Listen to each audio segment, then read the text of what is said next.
Hey, all. Good evening, and thank you all for joining us tonight for Our Rights Under Threat, Reproductive Justice, and the LGBTQIA plus advocacy. I am AJ Link. I'm a policy analyst at the Autistic Self-Advocacy Network, or ASAN. I am currently wearing a pink hat, a blue shirt with pink text. That is the Obergefell opinion. And I have a beard, and I'm joined by an amazing panel, and they will introduce themselves in a bit. Tonight, we'll be speaking with several experts on reproductive justice and LGBTQIA plus movement work, and who I will ask to introduce themselves in a bit. Always follow the script or you sound redundant. Before we begin, we would like to hold a moment of silence for the victims of the Club Q shooting in Colorado Springs. This hate crime comes in a year where we've seen a surge in anti-LGBTQIA plus sentiments and policies throughout the nation, and this bigoted rhetoric is directly connected to the violence that occurred this past Saturday, the night before Trans Day of Remembrance, a day of mourning for transgender people killed in the last year.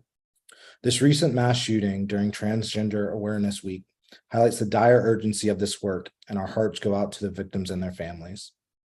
A moment of silence begins now.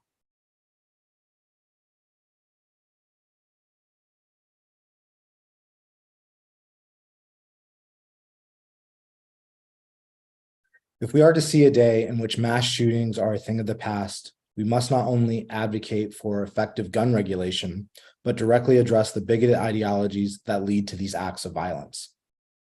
Thank you all for holding this space with us. To begin our panel, I'd like for our speakers to introduce themselves. And I will pick the order, I guess. So Tony, if you'd like to go first. Sure. My name is Tony Alexander. So happy to be with you all today. I'm thankful that you all have invited me to be here. I currently serve as a program associate with Communication First, which advocates for adults and children with speech-related disabilities. Prior to that, I worked as a policy director for the Autistic People of Color Fund, a policy manager for the Autistic Women and Non-Binary Network. And prior to that, I also worked for Black Women for Wellness, which advocates for Black women and girls throughout the country, based here in Los Angeles, where I am. And my pronouns are he, him. I'm a Black male wearing a black turtleneck, and I have black and brown locks that go down to my shoulder. This is AJ again. Thank you so much, Tony. I'm terrible at reading the script. When you introduce yourself, please give your name, your pronouns, if you use any, what you do, what work you do around LGBTQI plus rights and or reproductive justice. Tony, I think you handled that pretty well without my instructions, so thank you so much. Next on my screen is Maggie. Thank you so much for having me here tonight. My name is Maggie Scotis. I use she, they pronouns, and I am the interim executive director at the Abortion Fund of Ohio. And I was previously a staff attorney at Disability Rights Ohio. I was also the co-founder of the Ohio Supported Decision Making Network and one of the co-facilitators during the first year. I am a white woman. I have curly brown hair, wearing glasses, and then I'm wearing a black and white marled sweater and a blue scarf. This is AJ again. Thank you so much, Maggie. Lakia. Hey everyone, my name is Lakia Ferreira Spady. My pronouns are she, her, ella. I am in Houston, Texas right now. And I currently work remotely for some service providers outside of my state because currently access is not legal in my state. But I help develop programs that help people get out of state for care. I also do consulting work with other repro justice organizations and offer pro bono pregnancy options, counseling, and case management in my home state because I'm still allowed to do that. I said my pronouns are she, her, ella. I am a Black woman. I'm wearing a black shirt that in white letter says abortion bans are racist. And I'm in front of a very colorful background with lots of posters and flags. This is AJ speaking. Thank you so much, Lakia. And last, Victoria, thank you so much for being here. Hello, everyone. I'm Victoria Rodriguez Roldan. I am the board chair here at ASIN. And also, I would like to, in my case, I'm also the director of public policy and GLSEN, dedicated to working on K-12 justice issues for LGBTQ young students and youth. So yeah, here I am, and my pronouns are she and hers, and I'm a Latina Puerto Rican woman in a hoodie. Sorry for the informal attire, and giant pink headphones and pink glasses. This is AJ speaking. Thank you all so much for being here and introducing yourselves. So first, would each of you mind setting the scene for us? What do the current realities of providing reproductive healthcare look like where you are? I know Lakia just touched on this a bit. What are the current realities of LGBTQIA plus rights and life in your region? So we can go in reverse order this time. Victoria. So in my case, I would say, I live in Maryland, Baltimore specifically, often commuting down to DC for work. Like, we may end up doing a redundant state constitutional amendment to protect the right to abortion. But I would say that, honestly, when it comes to them, a significant amount of the work we've done is precisely around around the topic of, like, how do we make this accessible to everyone? Like, not just around state issues, not just around travel, but how to handle access to the ability to all of LGBTQ people and so on. So in the case of young people in particular, which is a lot of the work I'm doing, it carries the issue that often the ability to travel across state lines is more difficult. That in disabled people, we are seeing the problem of guardianship and lack of resources and lack of Medicaid and Medicare coverage. Maryland is one of the few states where Medicaid covers abortion. But yeah. And as a side note, I just want to say a lot of respect to Maggie for working this in Ohio. Yeah, I can go ahead. This is Maggie speaking. I can go ahead and go next. So in Ohio, we currently have legal abortion up to 21.6 weeks since last menstrual period. We did, however, we were living under a 6-week ban for approximately 3 months immediately following the Dobbs decision. That is currently enjoined under a preliminary injunction. But our legislature is extremely gerrymandered. Ohio has a supermajority of Republicans in our state house, and they've indicated that they have every intention of passing either a total ban or what they have termed amending the 6-week ban in order to make it more enforceable and less likely to be enjoined by the court. So right now we have access. We were very lucky. We didn't lose any of our clinics during the 3 months that we didn't have access. And we were able to move most of our folks out of state during that 3-month time. 9 out of 10 Ohioans had to leave the state to access care. And the cost of leaving the state to access care jumped to close to $1,000 per person to leave the state, depending on where they were going. Our legislature is multifaceted, and they have decided to target not only abortion seekers in this state, but they have really highlighted their intent to target trans folks in our state as well. Many folks have heard about our legislature considering passing laws to restrict discussions of trans issues, preventing social workers from being able to serve trans kids specifically in their schools, as well as our Board of Education taking action to limit the discussion of trans identity and gender issues in our schools. So it's been an all-out attack and really is based in this desire for control and bodily autonomy, not only amongst folks who get pregnant, folks who are gender nonconforming and or trans, but also folks with disabilities. Our state established an oversight committee over our P&A last year, which is the first of its kind. They have no authority over our P&A, but they still would like to make sure that we're doing exactly what we're supposed to be doing, and not doing things like advocating for folks who want to get out of locked units and stuff like that, because parents are upset about that. So we're really seeing an all-out attack on bodily autonomy and decision-making from a variety of angles. This is AJ. Thank you so much, Maggie, for providing that background on Ohio. Lakia, you mentioned that you were in Texas, which has gotten a lot of notoriety and a little bit of infamy. You want to talk more about what your experience has been on the ground? Absolutely. This is Lakia. So yeah, we have an all-out full ban in Texas on abortion access. We actually have 2 bans.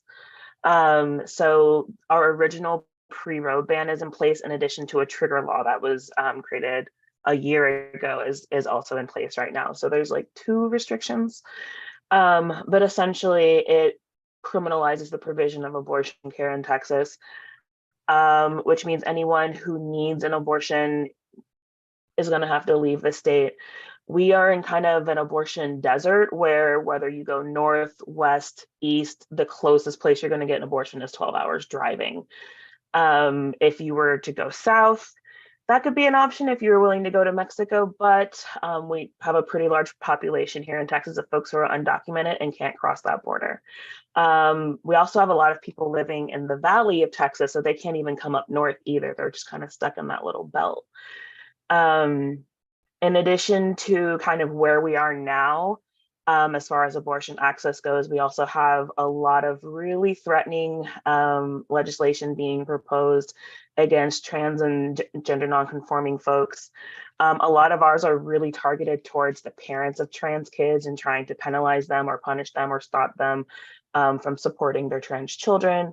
Also, like, kids who are in any sort of like foster or state covered care are being really heavily monitored and restricted on what kind of treatment and care and therapy they're able to seek.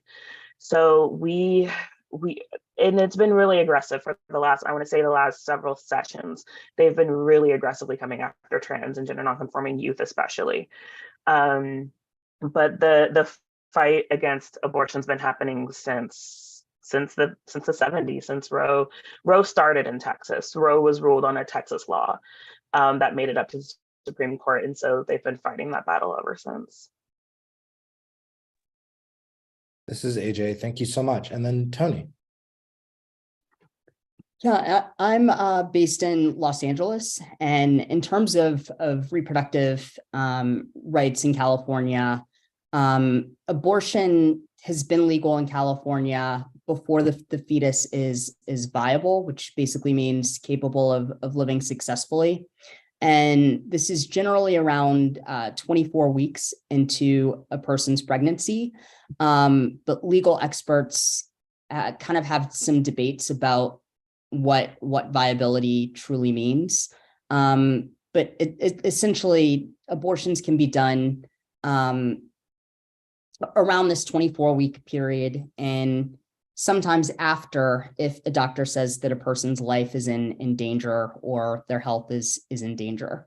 And a couple of weeks ago, Californians just voted on election day to basically make abortion a constitutional right at the state level.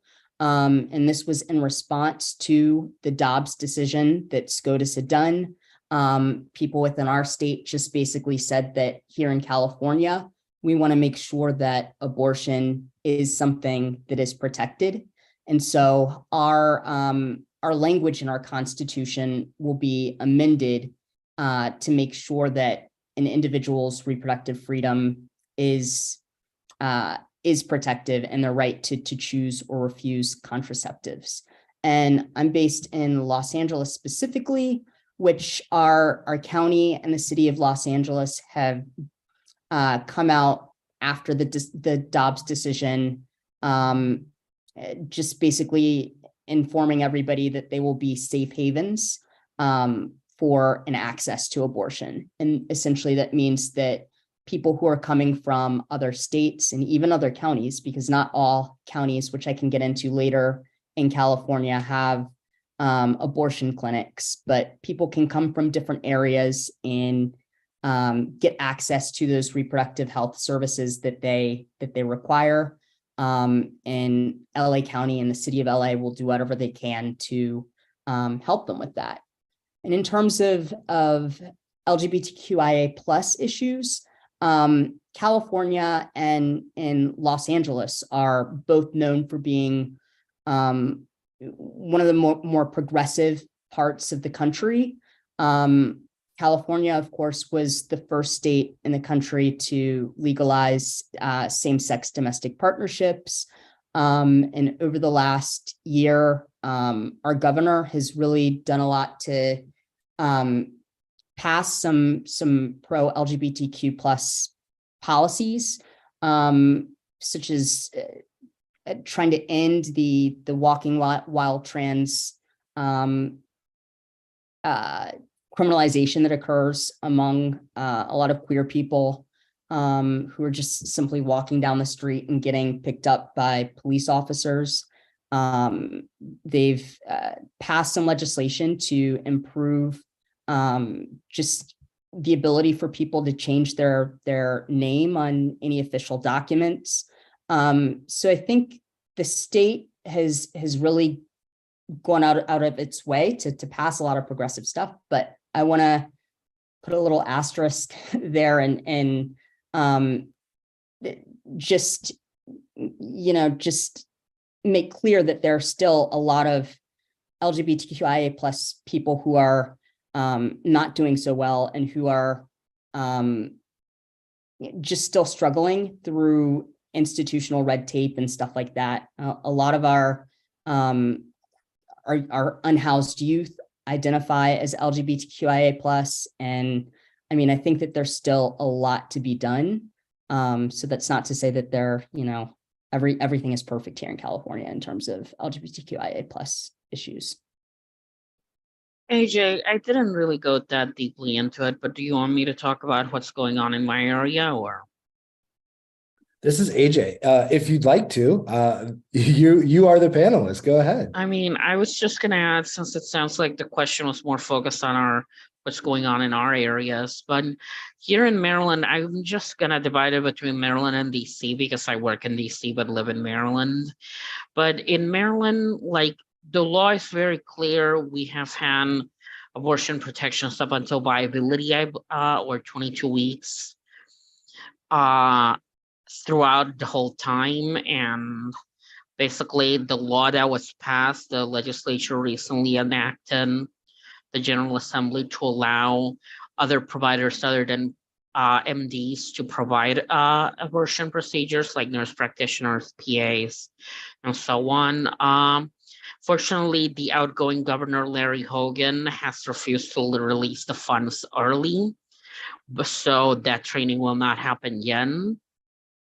There is a new governor coming up next year, was elected by a landslide, who is one of his platform proposals is to try to put a state constitutional amendment that would guarantee abortion at a state constitutional level. And personally, since in law school, one of my topics of interest was the use of state constitutions for rights, I have a weird, more morbid fascination with the use of state constitutional law lately to protect abortion and reproductive access. I will say, for anyone seeking from outside, the Baltimore Abortion Fund serves the whole state, including anyone seeking care in Maryland. But there is a lot of lack of access in the Eastern Shore and the Western Panhandle of the state. So you basically have to travel to the DC or Baltimore area.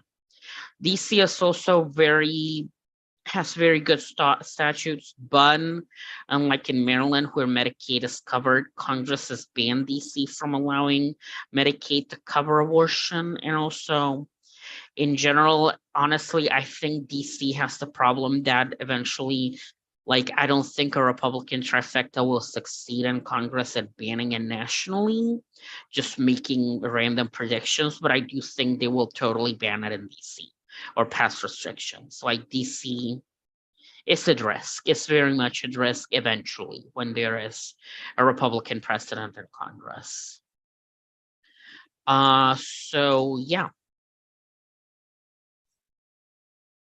Thank y'all so much. I think this next question, this next piece, you touched on it a little bit, but over the last year, a lot of the conversations around the attacks against reproductive rights and LGBTQIA plus rights have focused on particular states or frame these issues as regional. However, when people's rights are stripped away in one part of the country, the states surrounding them are impacted as people begin fleeing to access services or protections. And I think all of you kind of touched on that before. But can you all speak to the ways in which state-by-state restrictions and bans have created interstate confusion and uncertainty? So I know there were examples, like going to Mexico or having to flee out of Ohio, but how does that uncertainty really affect folks? And we can start with Lakia. Yeah, so we actually started seeing this over a year ago. So about a year before Dobbs, the decision came out, Texas passed SB 8, which was the first successful 6-week ban in the country. Several other states had attempted it, but Texas was the first to actually have theirs go into effect. And so starting September 1st of 2021, we had a 6-week ban. And that's when we really started to see what that ripple effect will look like. So in Texas alone, there are about 4,000 to 5,000 abortions a month in the state of Texas. We had around 21 clinics. Just in my city in Houston, there were 6. And then we went to kind of a place where people had to leave. The state right next to us, Louisiana, only had 3 clinics in the entire state. Arkansas, I think, only had 2. Oklahoma, I think, had 2 or 3. And so we kind of saw this thing where so many people were leaving and going to those other clinics that those clinics weren't even able to serve their own communities anymore. They would be booked out like 2 or 3 weeks out. Like before that, we could see people next day sometimes at my clinic.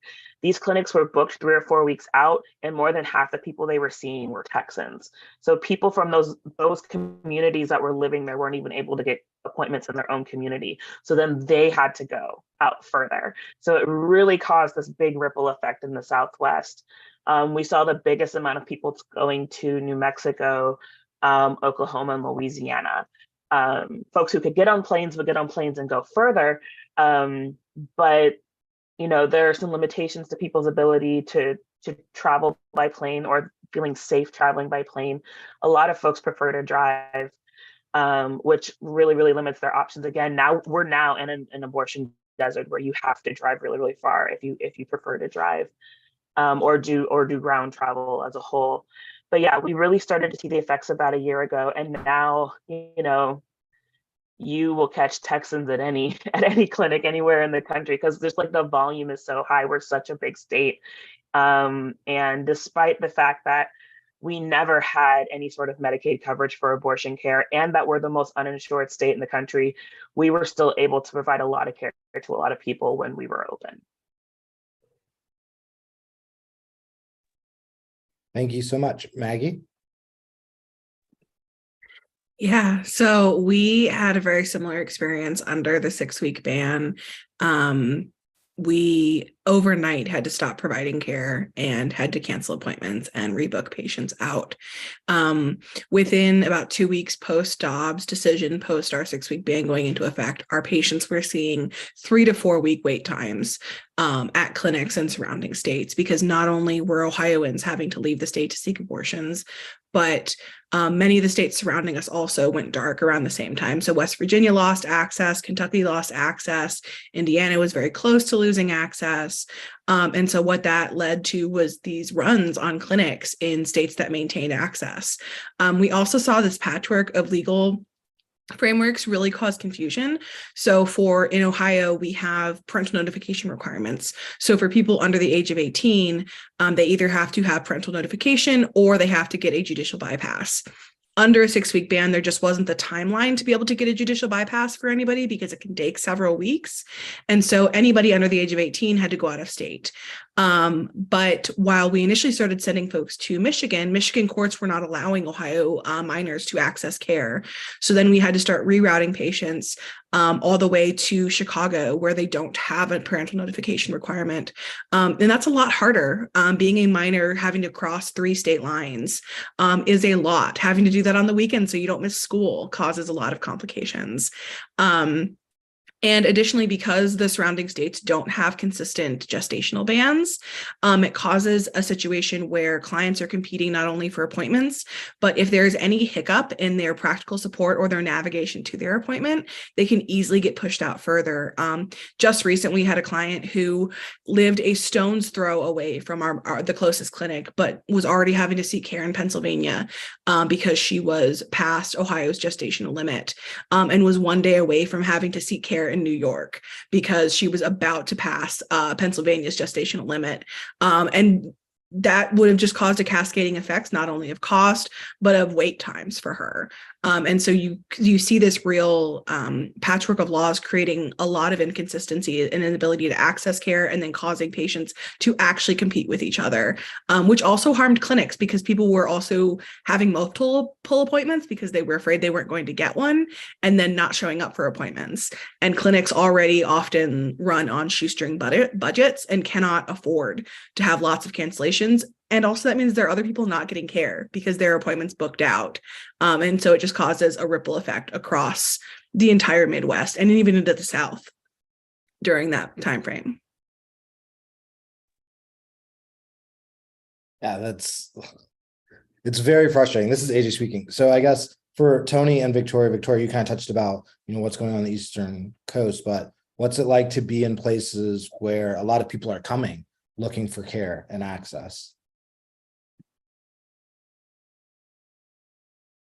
I think the first thing I would say is that one of the biggest problems I've seen is the prioritization for the sake of doing so. Like, for example, here in some of the states, like in New Jersey, they wanted to pass a constitutional amendment despite the fact that the state Supreme Court has already found a constitutional right to reproductive care in New Jersey law. And thus you're like, we can spend that money if we do such a referendum in Ohio, which has an initiative system, for example. And by the way, Maggie, I would love to hear, because I know Ohio has a initiative ballot system similar to Michigan's.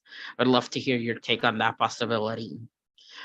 Similarly, I would say, I think eventually the system will expand enough, give it 5 years of this mess, and in states where there is reliable access, we'll have the increase in clinic space to allow the extra influx of people from out of state.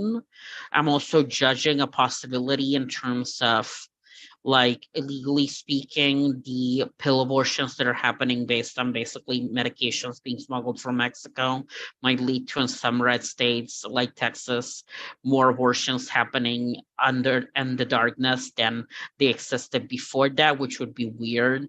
But I guess states never learned the lesson of the drug war, which is that you can never quite fully regulate human behavior. That is essential. I would say, here, my biggest concern is essentially being able to accommodate that, and also expanding the access beyond that, to minors. Maryland requires parental consent despite it growing to be so supposedly progressive, for example.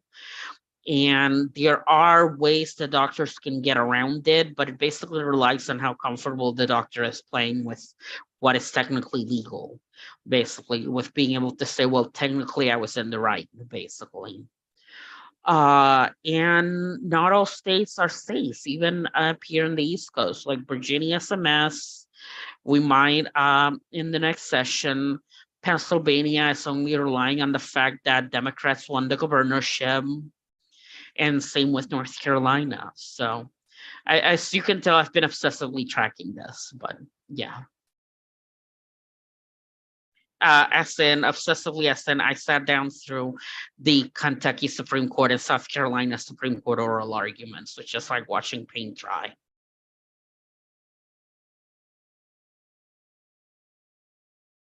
Well, in California, I think even before the Dobbs decision, around the time of the leak and everything, some of our elected officials did a good job of kind of rushing together and creating resource guides for people who would be able to come to California and Los Angeles.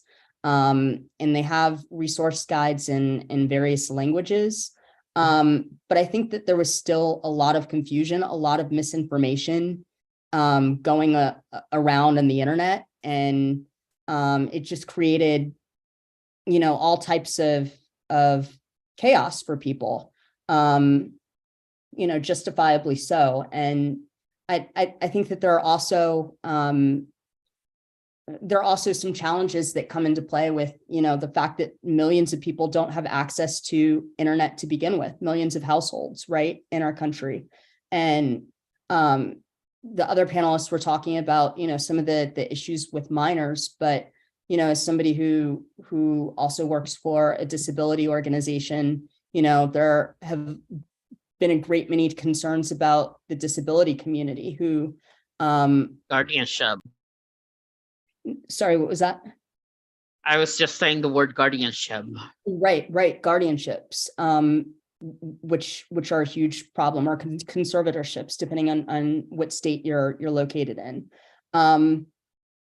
And so those are just some things that I want to kind of point to that can still create issues, even for people within California and people who are in other states. And I think also early on, there was a lot of confusion about whether people in other states would be able to fly out to California or drive out to California and not face repercussions in their home state. And so there were all types of issues with that. And then, I'll just end it with that. Thank y'all so much. And Victoria, I know you mentioned the pill and medication abortions.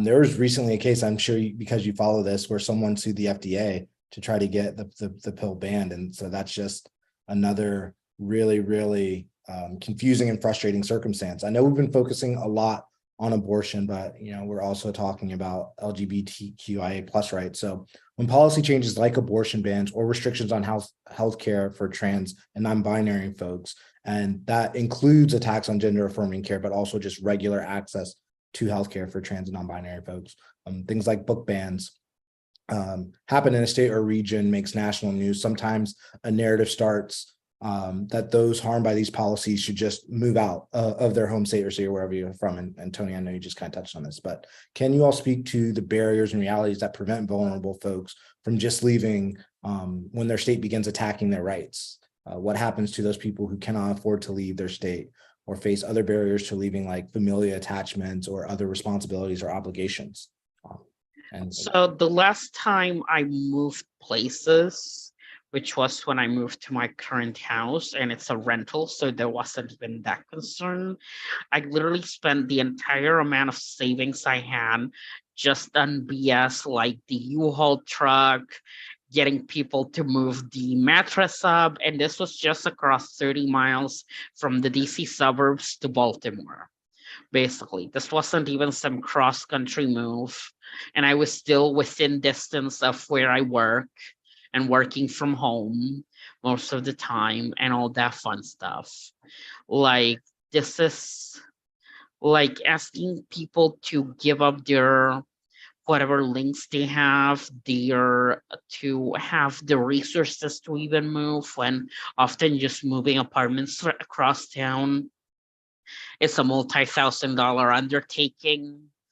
Like, just that alone is anyone that says that, I have basically no trust in them, honestly. Like, I'm just gonna go with that, basically. Yeah, this is Tony. I just want to say, like, whenever people use that as a solution, I just think that it's classist, it's racist, it's ableist. I mean, people, like you just mentioned, Victoria, I mean, people might not have the financial means to move out because moving is just expensive. But I mean, also people are deeply rooted in places. Like, people have families, they have friends, they, you know, they just have lots of roots in Obligations. right. I can keep on going with people who have custody arrangements with kids and the other parent lives in that area or whatnot. Yeah.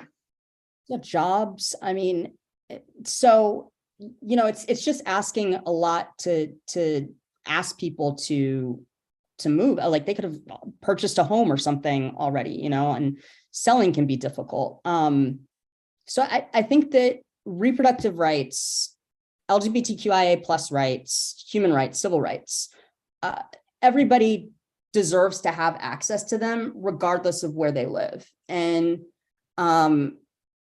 you know, I also think that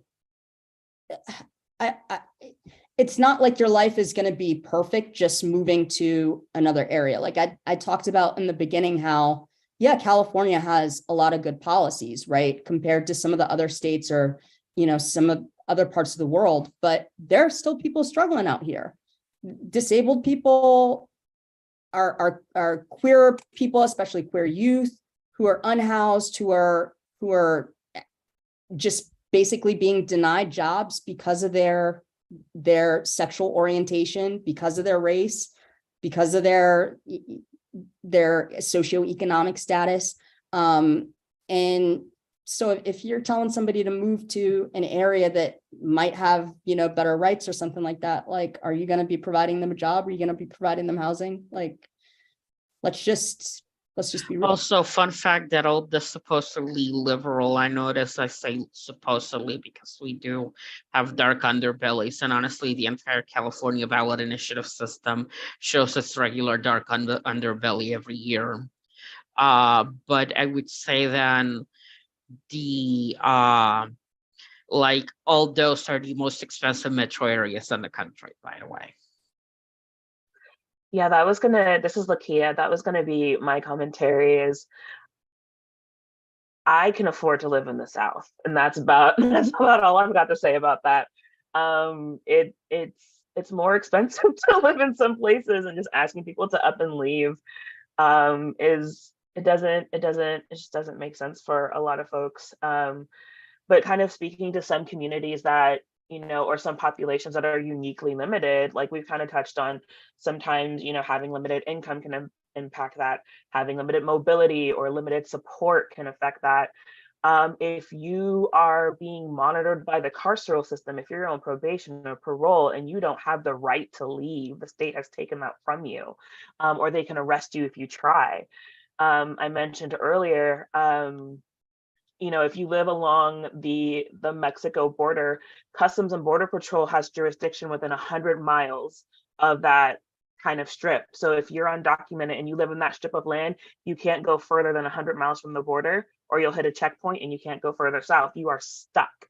You can't go anywhere without risking it, right? Like, there's some risk. There's people who are able to navigate that, but by and large, there's a big risk in doing that. So there are people who, thanks to some very racist systems that exist in our country, physically are like unable to go places, even just for a visit, just for a day trip, right? Like, 'cause that's another piece of this conversation is like, oh, well, like, you know, abortion's banned here, but you can just go visit somewhere and get an abortion. So it's not like you have to up and move, just like go visit. Visiting is hard too. Not everyone can take day trips. Not everyone can take weekend trips. Not everyone has PTO to just up and go somewhere, you know, like, this is systemic racism. This is systemic ableism. This was designed to keep a big chunk of the population down, and the majority, or rather disproportionately, that is affecting these marginalized communities that we're talking about. And it's just, I can't take anyone seriously when they're like, oh, just go, just move, it's like, all right. I see we're not having a serious conversation. Cool. Yeah, this is Maggie talking. I was going to say very similar things to Lakia. It is, especially being somebody from the Midwest, like I my partner and I have considered moving out west, and the financial discussion that entailed was huge for us. Even moving anywhere outside of the general Midwest would mean I would need a huge increase in income to be able to afford that. And not for nothing, but I deserve to get the healthcare I need and want in my own home, in my own home state, in my community. I shouldn't have to be leaving. My friends, my family shouldn't have to be leaving. I shouldn't have to be having conversations every week trying to help somebody understand where they can get legal healthcare, whether it's reproductive healthcare, gender affirming healthcare, whatever it is. That's unreasonable. And it's unreasonable to expect people to up and move their entire lives. Not everybody has a choice about where they live. If you have a waiver through your county board of disabilities, if you are under guardianship, if you are on Medicaid or Medicare, if you've ever tried to change those systems and enroll in a new state or a new county, you know how incredibly hard that is. It's not something that you could just pick up and do. And oftentimes, if you're in those situations, you have limited financial resources anyway. And yes, many of us live in a world now where we can remotely work and work from the convenience of wherever, but not everybody has that. Not everybody can do their job that way. And many people have to have licenses or other certifications or validation from a state infrastructure to be able to do their job. For me to change states and practicing law would be incredibly difficult and expensive. That's not something I could do overnight when the legislature decides I no longer have rights. And I shouldn't have to. It's just the reality of it. Nobody should be forced to upend their life, leave the people they love, leave their community because they've been determined to not have the right to access healthcare or bodily autonomy. Thank y'all so much. And all those, and this is AJ, all those answers are exactly right. And something I like to tell folks too is like, what about solidarity, right? Why are you just abandoning folks? The example I often give, and it's obviously like not a true comparison, but like after Reconstruction, people abandoned the South, and those people had to struggle for another 100 years for things that they had already I guess earned, right? The rights that they had, they were lost and taken away because the rest of the country abandoned them. And there was just like no solidarity at all, no responsibility in terms of being, in community. So thank you all so much. It's something that works me. It really works me up. So thank you so much. Like Lakia said, it's really hard to take, that advice, quote unquote, I'm using air quotes, seriously. So some folks may hear about the Dobbs decision or the attacks on trans healthcare or school policies or athletic participation policies. And while they may be sympathetic, they also may feel as if those matters don't impact them directly. Can you all connect the dots between these current attacks on people's rights and the broader issues of bodily autonomy? That is the freedom and power to make decisions over your own bodies, and especially that intersection when it comes to the disabled community. So I will open that up to anyone. I mean, I think one of the things I would tie is like the entire disability movement at the justice level is in many ways about bodily autonomy. Whether that is fighting the entire structure of guardianship, which is directly tied to whether you get to make decisions over your own body, whether that is gender affirming healthcare or or abortion or contraception or whatnot, for that matter, even whether you get antibiotics or vaccinations, like all the entire stream of it. For that matter, the entire decision-making process when it comes to access to conversion therapy, like all the states that have passed conversion therapy bans, only DC, and that's because I was there helping write that, plug that hole, has included adults under guardianship. They all focus just on minors, but they leave out an entire group of people that can be coerced into conversion therapy. And at the same time, we see that also all over the country. And I think I'm gonna also, when it comes to changing things, like the entire, like, I know I'm going back to the entire topic of just move, but also when you give up on all the people in half of the country, you're also making assumptions about where they stand. And I think, like we've seen in Kansas and Michigan and Kentucky, bodily autonomy is more popular than in the ballot box and in the legislatures, basically. So to the point that I think that in 10 years, every state that allows ballot initiatives will have a constitutional right, which is still not enough to be a national level, and Texas doesn't have that structure. But what I will say there is that in a country where 40% of the cis female population is at an abortion, like we need to appreciate that society is more complex. Like it's more complex than just the gerrymandered supermajority legislature that governs that state. And I say this, my wife and literally the bulk of everyone I've dated is from Texas. So having a very deep love for the place. My wife is from the Woodlands, if you know it. Like yeah. Of course, I'm in Houston. Yeah. It's right there. Yes to all of that. This is Lakia again. Yes to all of that. And I think that question kind of stirs two responses from me. The first is, so if you take a look at like the Dobbs decision, you know, all the justices had an opportunity to write like a concurrence or like a dissent or whatever. And Justice Clarence Thomas wrote a concurrence that essentially was like, you know, now that Roe's been overturned, maybe we need to reevaluate some other legal precedents that have been kind of based on the same premise, right? And he specifically named Griswold v. Connecticut, which like gives people the right to get birth control without, or married couples to get birth control without like any government interference. It specifically named Lawrence v. Texas, which stopped states from criminalizing sex between two consulting same-sex adults, because I don't even know what Texas thinks same-sex adults means. So I use air quotes. I don't know what they mean by that, or what they think they mean by that. And it listed Oberfeld v. Hodges, right? So that gave folks the right to marry who they want to marry. And like those were just three things that he named in his concurrence of like, maybe we should reconsider our decision on these things. And that should freak everybody out, because I feel like there are people who can move through the world and just kind of pretend they don't know anyone who's had an abortion and pretend they don't know a single trans person.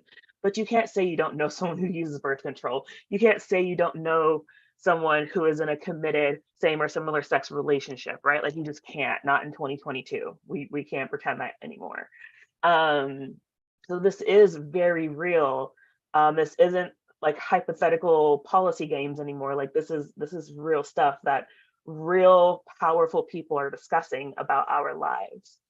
And then the other thing that kind of comes to mind is that like we've seen, right, with these referendums and like with these different things, that when put to popular vote, folks aren't really willing to take away that bodily autonomy, right? But lawmakers are pandering to super, super, super conservative language and ideology, right?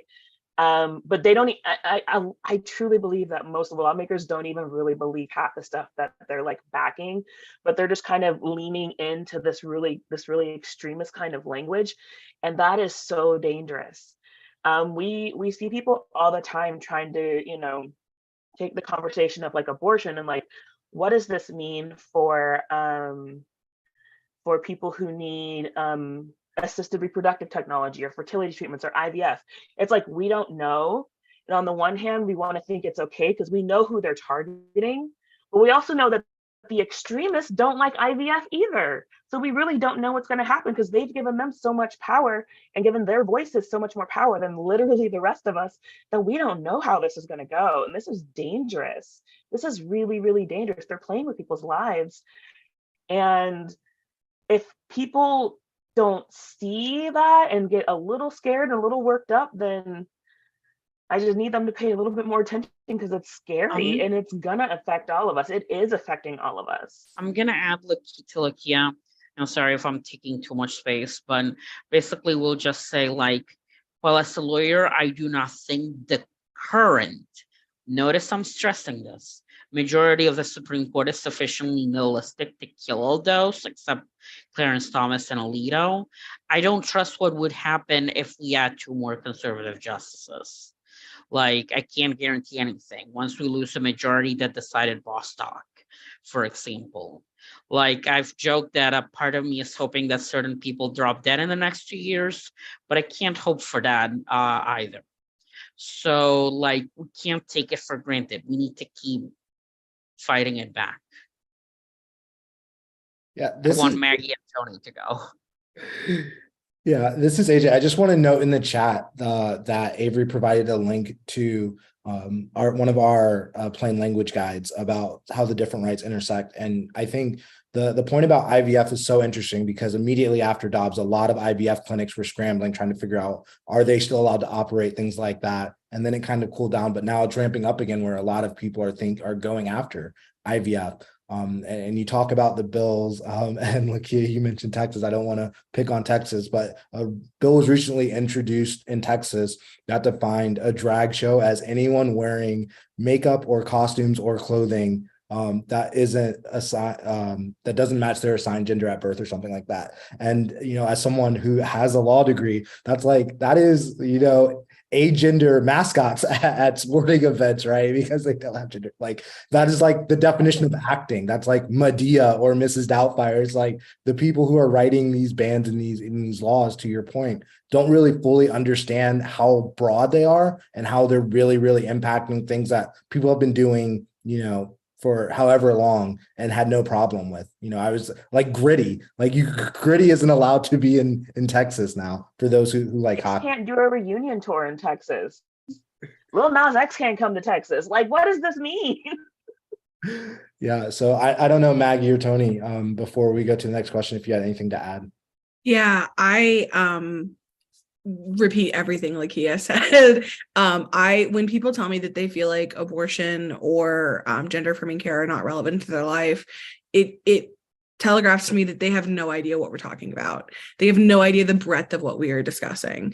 Not only is abortion something that impacts everybody's lives, but if you don't know somebody who's had an abortion or sought a gender affirming healthcare, it's because you're not safe to talk about it with. That's one thing that I have learned since going into this work. As soon as you publicly say this is what you do, you hear all of the stories because there are so many people who don't have safe places to talk about these things. But also, like he mentioned, this is not just about abortions. This is also about birth control. This is also about IVF. This is also about miscarriages. We know that a third of pregnancies end in miscarriages. And because of the way these laws are being written and because of the science behind self-managed abortion using medication, you're inherently criminalizing miscarriages, which we know are going to impact the people who are most oppressed for other reasons, whether it's their race or their socioeconomic status or their disability. But we also know that this has impacts on disability treatments currently. In Ohio, we saw people who weren't able to get treatment for their disabilities, whether it's for rheumatoid arthritis or seeking cancer treatments because of the abortion bans, because either they thought it would harm the fetus or because they were afraid that the person might get pregnant and the fetus would be harmed once they were to get pregnant, theoretically, on this medication. And so if you think it's not impacting you, it's just because you don't understand all of the ripple effects and the impacts that it is currently having. It impacts every single one of us. You just have to be able to listen to the stories that people are telling. And this is Tony. I completely agree with and co-sign what everybody else has said before. When one of us, when one of us is affected, all of us are affected. And I just want to remind everybody that 2022 experienced the highest number of anti-LGBTQIA plus legislation in the country to date. And this didn't happen overnight. It's just been, it picked up in certain states and then just kind of spread throughout the country. And I don't want anybody to leave here thinking that, again, if they live in a certain area that may or may not be a little more progressive, that they're safe from all of this, because a lot of this conservative rhetoric, this conservative ideology, this fascism, this hate is on the rise in our country. We saw it in our chat earlier today, even it's picking up more and more. And we just need to be kind of on guard for that. And also, also want to add too that like another big fear in terms of the reproductive issues were like certain states just debating whether even trigger warning rape and incest, should be included in some of this legislation. So it's just some awful things that are being debated about and potentially being included in some of this legislation, or excluded from this legislation. And it just people really need to be paying attention to who they're voting for, and just be on the lookout for any collective movements that are in their areas that are trying to work against some of this hate.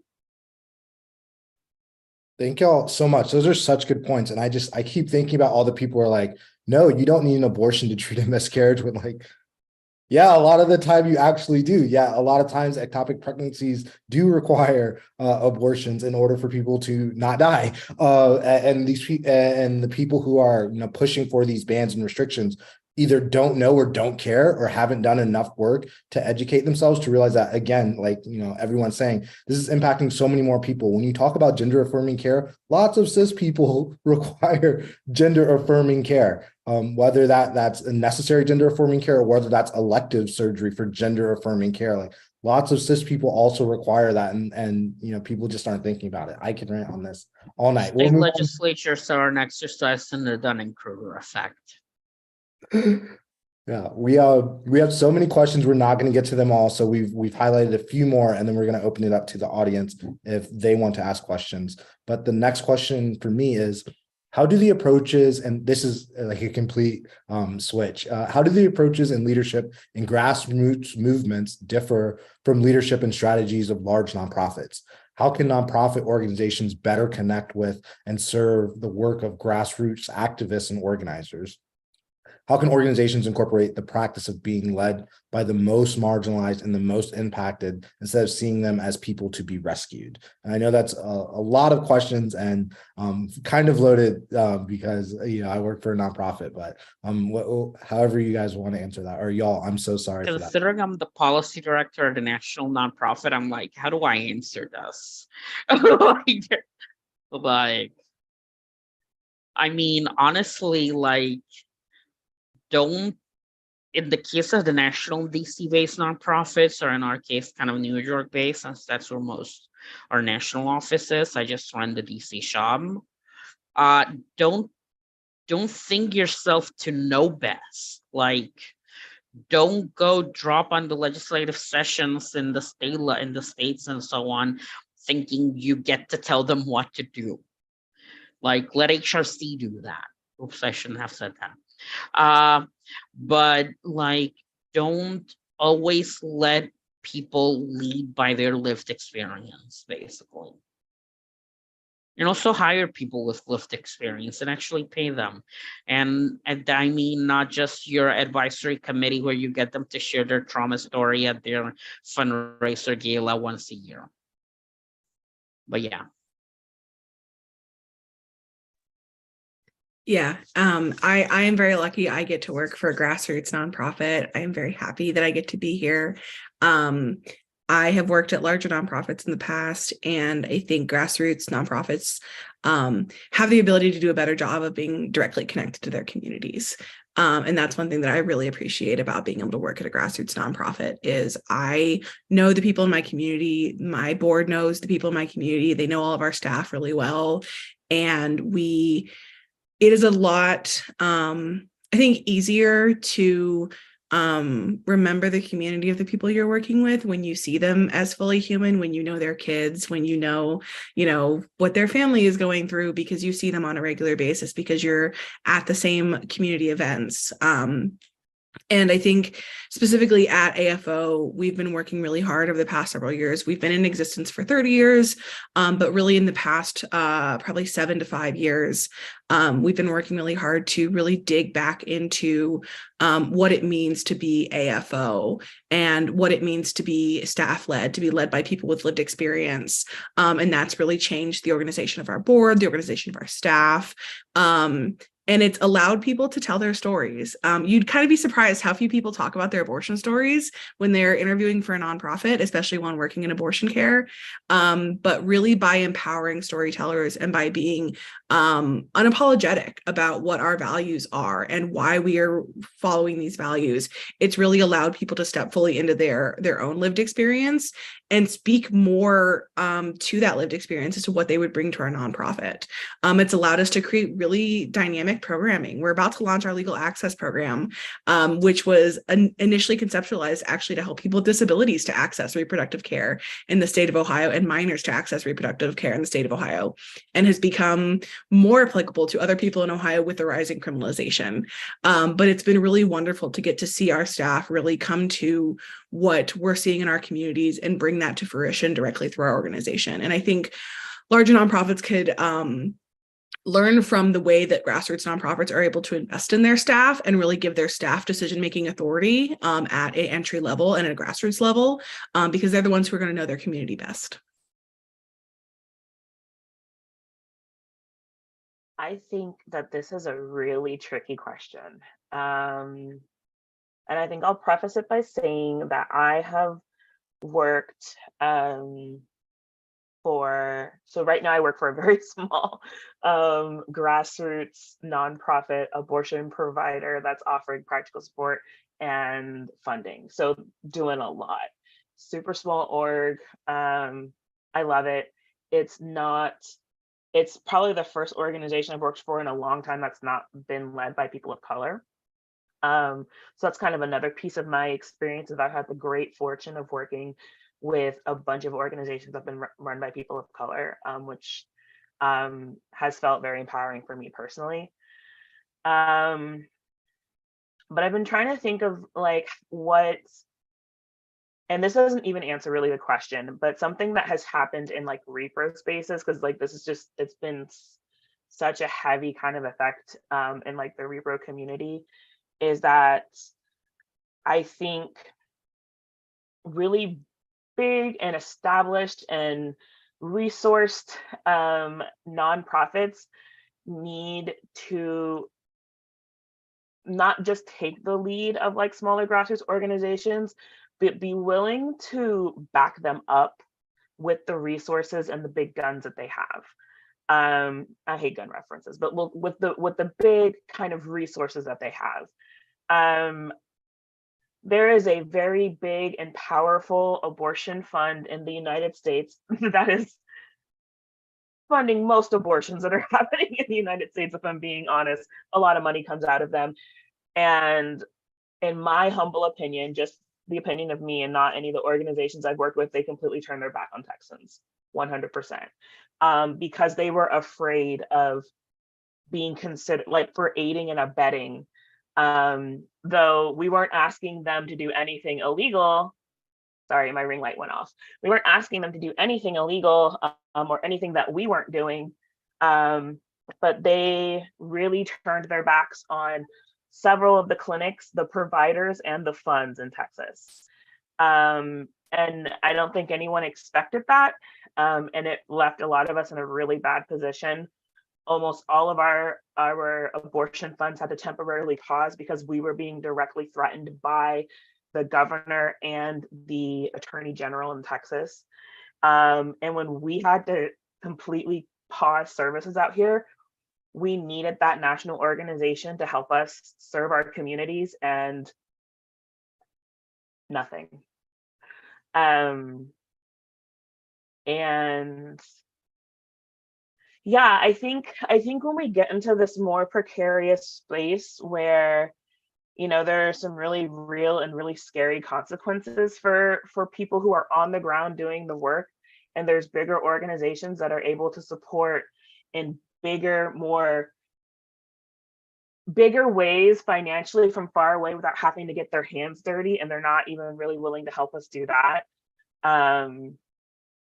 It just is like, why are you here? What are you doing? Why are you here?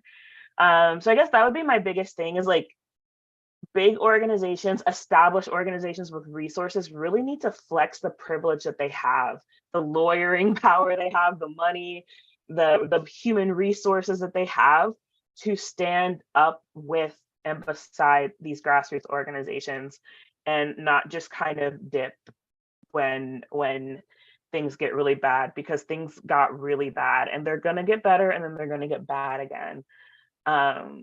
And no one trusts them anymore. So. Yeah, that was really well said. And I was just basically going to say that both large organizations and grassroots activists, organizers, and smaller nonprofits. I work at a small nonprofit right now. I mean, money is a huge issue for all of the above, right? And I think that large organizations are sometimes a little more tied, just in that, like, they kind of have to stick to their organizational mission, whatever that is. And if it's not necessarily directly tied to LGBTQIA plus issues or reproductive health or reproductive justice issues, they might not be as inclined to focus on that, because they just have to do whatever their funders are telling them that, you know, they need to do, whatever they're getting money to do. But that's not to say, like you all have mentioned just now, that like they can't just go into their funds and give to other organizations that are kind of doing work that's similar, that they're allowed to give to, and to provide resources for. And it doesn't always have to be money. If they have like office space or something that some of these smaller organizations or smaller groups need, I mean, that helps as well, right? And I just want to reiterate what you all already said about like hiring more people with multiple diverse identities. Because I've worked for an organization that was pretty much all one race, all people of color, but wasn't the best on LGBTQ issues, which was hard as somebody who is, you know, queer. So all skin folk and kinfolk.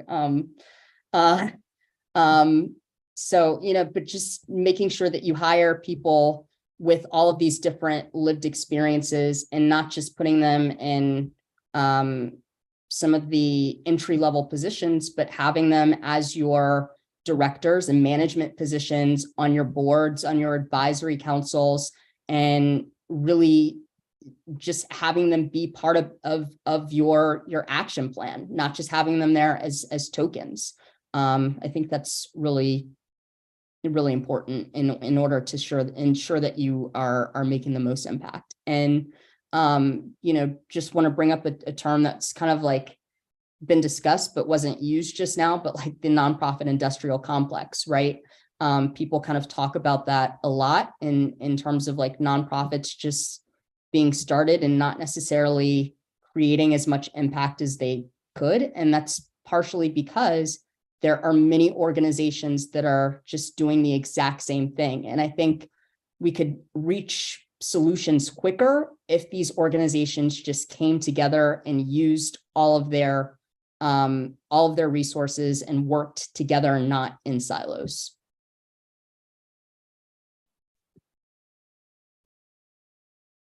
Thank you all so much. We're going to get one more question before we open it up to the audience. But if someone is new to movement work, they may not realize that there are lots of options other than just attending and organizing protests, which I know gets a lot of shine, but that's not the only kind of work you can do. So what are ways that folks can resist these kinds of oppressive policies and support their communities beyond, you know, the big direct action things like in-person protests? What kinds of skills are needed in these movements, like besides, you know, every skill, because, you know, there's a place for everyone. But I guess, what do y'all wish more folks knew about community building, organizing, showing solidarity without necessarily, going and holding a sign or putting on a hat, one day a year. This is Tony, mutual aid. Like if you don't want to be in the streets doing stuff, that's fine. But if you have the money, if you have the resources to give to organizations that are doing the work, like give. Just going to put that out there. And of course, just creating awareness.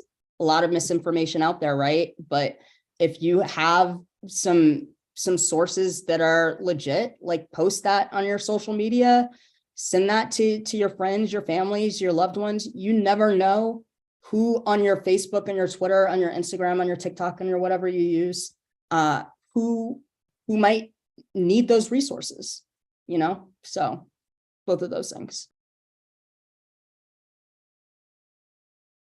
Don't follow my example and take care of yourself.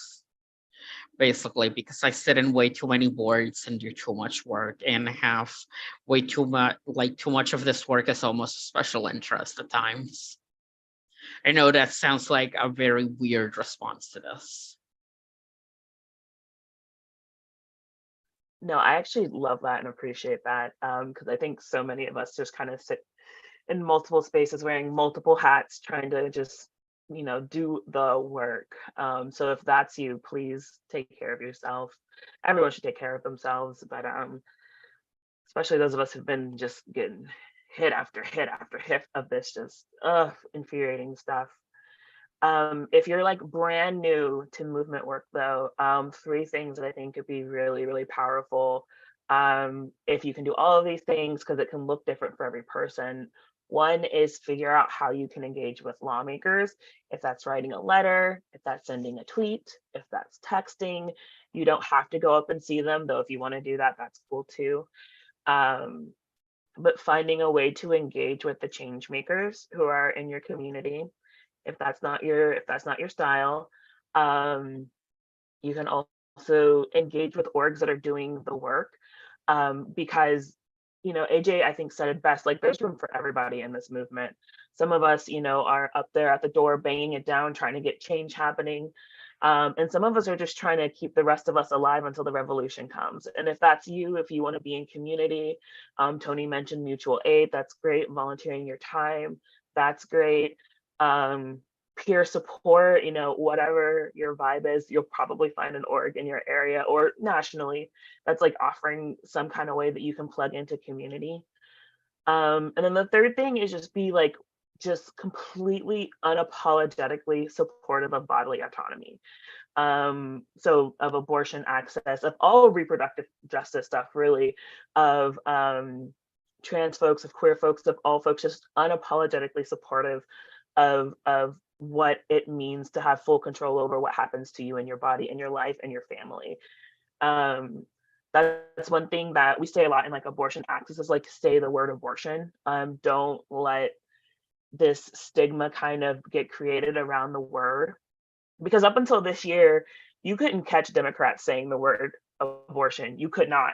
Like Republicans will say the word abortion 10 times more than Democrats will, because they have learned how to weaponize it and turn it into this stigma.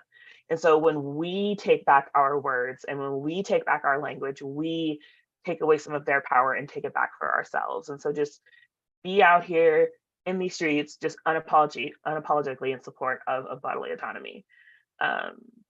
Those 3 things I think is how we do the work. Even if we can't get lawmakers on our side, that's how we take care of our work and take care of our communities. Yeah, I echo what a lot of other folks have said. There is absolutely a place for everybody in this work.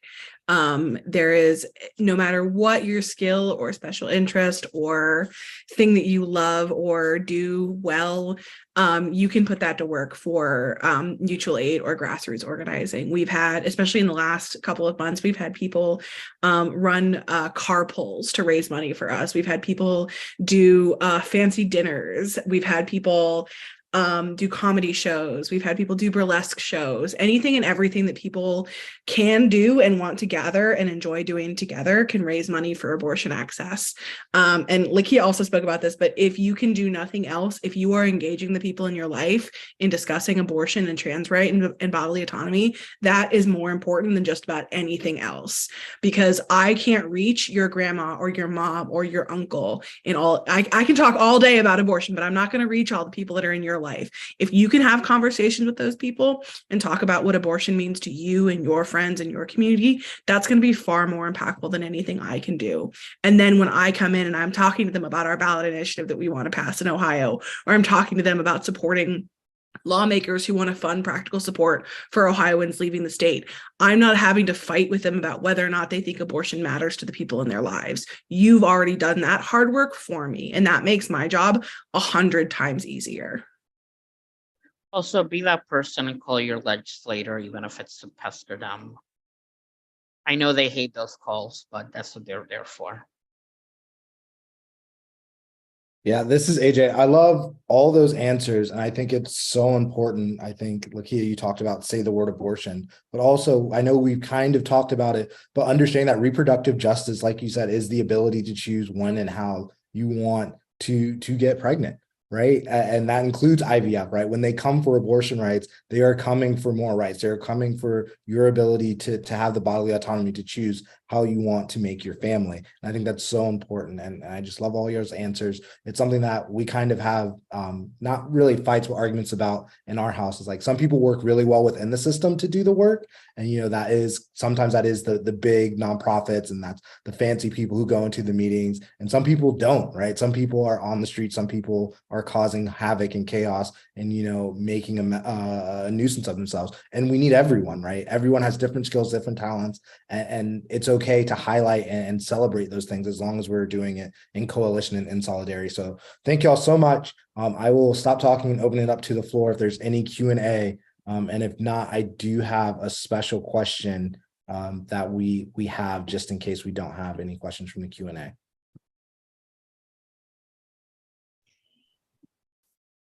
AJ, this is Alex speaking. To read from the Q&A, we have one question from Jacob, which I will read, which is specifically addressed to Lakia. Are there currently any plans to be being made to put abortion rights in Texas on the ballot as what happened in my state, Michigan, with Prop 3? Texas isn't really set up like that. So I know there's like a lot of counties and cities in Texas that are trying to do some decrim initiatives.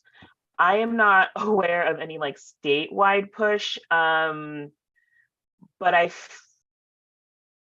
think that needs to be put forth by a congressperson.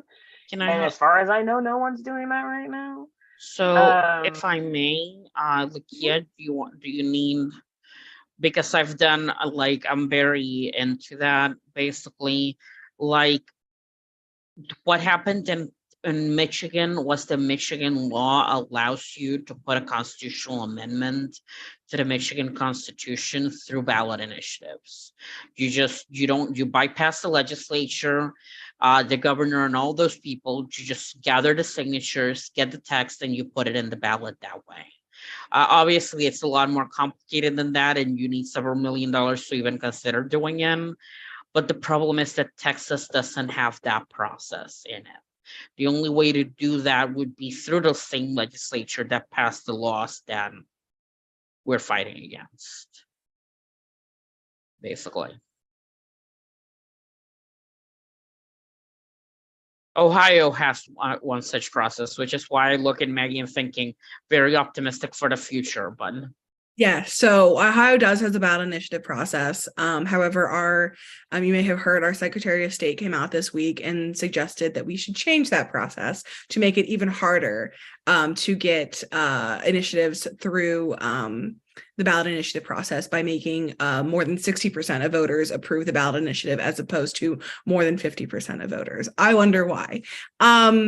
But yeah, so in Ohio, we have started the process of preparing for a ballot initiative process. We are really hopeful that it will be one that will be led by grassroots and direct service providers in abortion care in the state of Ohio. We have a really wonderful coalition of people who are in direct care, advocacy, and just general reproductive rights organizing in the state of Ohio. And we're really hopeful that we'll be able to lead the ballot initiative at some point in the near future to be able to get abortion access on the ballot, because we have no hope, unfortunately, through our state legislature. We're incredibly gerrymandered. We had to vote with illegal maps this year, which was really hard because people didn't even know who they were voting for. And our Supreme Court has continued to allow our state to do essentially whatever it wants. And so our ballot initiative is really the only way for us to kind of try and take back any power and control in our state. Maggie, Arkansas tried the same thing of 60% and it failed. Yeah, we're hopeful So just to give you some hope. Yeah, and they would have to actually do a ballot initiative before they could actually change it in the state of Ohio. So they would have to do that. The earliest they could do that would be in May of this next year. But it's very frustrating to know that our state just doesn't want us to have any rights to say what our government should or should not be doing. Thank y'all so much. We have 4 minutes and I don't see another question. So I'm going to ask this one, which is a dream question. Alex, I'm going to call you out. Imagine that you have the power to enact the exact policies and protections that you want to see happen on all these issues. What does your dream wish list look like in terms of subjects covered and how they are enacted, besides dismantling this whole system? Which is my answer. So if I could make a single statute, I would probably copy the Michigan constitutional amendment, but without spending an entire election campaign trying to deny that it applies to minors or to trans people, because that's totally exactly what I would like to do with it. Like, that was a work of art and I'm still shocked that it passed. So take that, but nationally. I think if I had a magic wand, I would create a single payer-ish type healthcare system that completely covers abortion, gender affirming care, reproductive health care, IVF, the whole nine. Yes. Healthcare for literally everybody. 100% covered. So I was, if I may interrupt, I was a surrogate for the Bernie campaign way back when in 2020, which feels like years ago. And the idea of supering it up to that sounds amazing. I was going to say fully funded abortion care on demand without apology, but also all medical care and gender affirming care, just all of it fully funded and on demand. Just give me all of it, and support for parenting options, because no matter what your pregnancy outcome is, it is hard out here to be a human in the United States. So just more support and fully funding of medical care and healthcare and supports. And I completely agree with fully funded healthcare, taxpayer funded abortions, gender affirming care, all of that. I would also create federal rights to education, housing, quality housing, and safe and healthy food, which we currently don't really have. And I would just pass a bunch of laws that would advocate for people with disabilities and guardianships. I would ensure marriage equality, because a lot of people don't understand that disabled people don't currently have marriage equality, full marriage equality. Yeah, that's basically what I would do. Thank y'all so much. I'll throw in paid leave in there because that is super important. But thank y'all so much. I think we are at time. I don't want to go over. But thank you all so much. Thank you to the panelists for joining us, sharing your wisdom, your knowledge, your expertise, your hope, your reality checks, all those cool things. And just thank you so much for being here. And I truly appreciate it. So thank you all so much. Thank you. It was so Thank fun. you. I'll add a quick programming note. Next Monday, we're going to be doing a hill visit training, which will talk about how to do a hill visit, which we're asking folks to go talk to their legislators about Stop the Shock, essentially the campaign to ban the use of electric shock devices at the Judge Rottenberg Center. We have more information about that if you go to autisticadvocacy.org/stop-the-shock. And that's on our, or go to our homepage of our website. That will be next Monday at 7 p.m.